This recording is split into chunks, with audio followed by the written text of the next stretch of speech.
K മുരളീധരന്റെ രാഷ്ട്രീയ പ്രവേശനം അല്ല, കെ മുരളീധരന്റെ ബി.ജെ.പിയിലേക്കുള്ള പ്രവേശനം തന്നെയാണ് കുറച്ചു നാളുകളായിട്ടുള്ള ചർച്ചാ വിഷയം. കെ മുരളീധരൻ ബി.ജെ.പിയിലേക്ക് എത്തും എന്ന് നമുക്ക് ഉറപ്പിച്ചു തന്നെ പറയാൻ സാധിക്കും. അതിനുത്തരം പത്മജ തന്നെയാണ്. കെ കരുണാകരന്റെ മകൾ ബി.ജെ.പിയിലേക്ക് എത്തുമെന്ന് സ്വപ്നത്തിൽ പോലും ആരും വിചാരിച്ചിരുന്നില്ല. ബി.ജെ.പി പ്രവർത്തകർ ഉൾപ്പെടെ ഞെട്ടിയൊരു സംഭവം തന്നെയാണിത്. ഓരോ ജനങ്ങളും ഞെട്ടിയിരുന്നു പത്മജ ബി.ജെ.പിയിലേക്ക് വരുന്നു എന്നൊരു വാർത്ത എത്തിയപ്പോൾ. എന്നാൽ പത്മജയുടെ തീരുമാനം ഉറച്ചതും ഒരു മാറ്റവുമില്ലാത്തതുമായിരുന്നു. ഇപ്പോൾ പത്മജ തന്നെ തന്റെ സഹോദരനെയും ബി.ജെ.പിയിലേക്ക് എത്തിക്കുന്നു എന്നാണ് റിപ്പോർട്ടുകൾ സൂചിപ്പിക്കുന്നത്. ഇതേക്കുറിച്ചുള്ള വാർത്തകൾ വരാൻ തുടങ്ങിയിട്ട് തന്നെ കുറച്ചു നാളുകളായി. എന്നാൽ ഇതെല്ലാം നിഷേധിച്ചുകൊണ്ടാണ് പലതവണ കെ മുരളീധരൻ രംഗത്തെത്തിയത്. പത്മജ പറഞ്ഞ പോലെ ഒന്നും സംഭവിക്കില്ല എന്നാണ് കെ മുരളീധരൻ പലപ്പോഴും പറഞ്ഞത്. എന്നാൽ അങ്ങനെയൊന്നുമല്ല. എന്നാൽ ഇപ്പോൾ സംഭവിക്കാൻ പോകുന്നത് കെ മുരളീധരൻ അതിലേക്ക് അല്ലെങ്കിൽ പത്മജയ്ക്ക് പിന്നാലെ ബി.ജെ.പിയിലേക്ക് എത്തുന്നു എന്ന് തന്നെയാണ്. തൃശൂരിൽ നിന്ന് താൻ ജീവനം കൊണ്ട് ഓടി രക്ഷപ്പെട്ടെന്ന കോൺഗ്രസ് നേതാവ് കെ മുരളീധരന്റെ പരാമർശത്തോട് പ്രതികരിച്ചിരിക്കുകയാണ് സഹോദരിയും ബി.ജെ.പി നേതാവുമായ പത്മജ വേണുഗോപാൽ.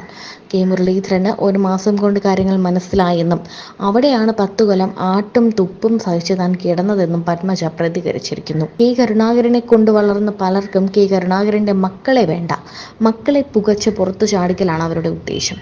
തന്റെ കാര്യത്തിൽ അവർ വിജയിച്ചു. അടുത്ത ലക്ഷ്യം കെ മുരളീധരനാണ്. എന്തൊക്കെ ഇനി കാണേണ്ടി വരുമോ എന്തോ എന്ന് പറഞ്ഞാണ് പത്മജ കുറിപ്പ് അവസാനിപ്പിക്കുന്നത്. ആ കുറിപ്പ് ഇങ്ങനെയാണ്: കെ മുരളീധരന് ഒരു മാസം കൊണ്ട് കാര്യങ്ങൾ മനസ്സിലായി. അവിടെയാണ് 10 കൊല്ലം ഇവരുടെയൊക്കെ ആട്ടും തുപ്പും സഹിച്ച് അവിടെ കിടന്നത്.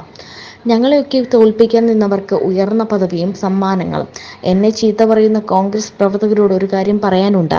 കെ കരുണാകരനെ കൊണ്ട് വളർന്ന പലർക്കും കെ കരുണാകരന്റെ മക്കളെ വേണ്ട, അവരെ പുകച്ച് പുറത്തു ചാടിക്കലാണ് ഇവരുടെ ഉദ്ദേശം. എൻ്റെ കാര്യത്തിൽ അവർ വിജയിച്ചു. അടുത്ത ലക്ഷ്യം കെ മുരളീധരൻ ആണ്. എന്തൊക്കെ ഇനി കാണേണ്ടി വരുമോ എന്തോ. സംസ്ഥാനത്തെ കോൺഗ്രസ് നേതൃത്വത്തിനെതിരെ കെ മുരളീധരൻ കഴിഞ്ഞ ദിവസം രൂക്ഷ വിമർശനം നടത്തിയിരുന്നു. ഒരു പൊതുയോഗത്തിന് ഇണങ്ങുന്ന നേതാക്കൾ ഇന്ന് കേരളത്തിലെ കോൺഗ്രസിൽ ഇല്ലെന്നാണ് അദ്ദേഹം പറഞ്ഞത്.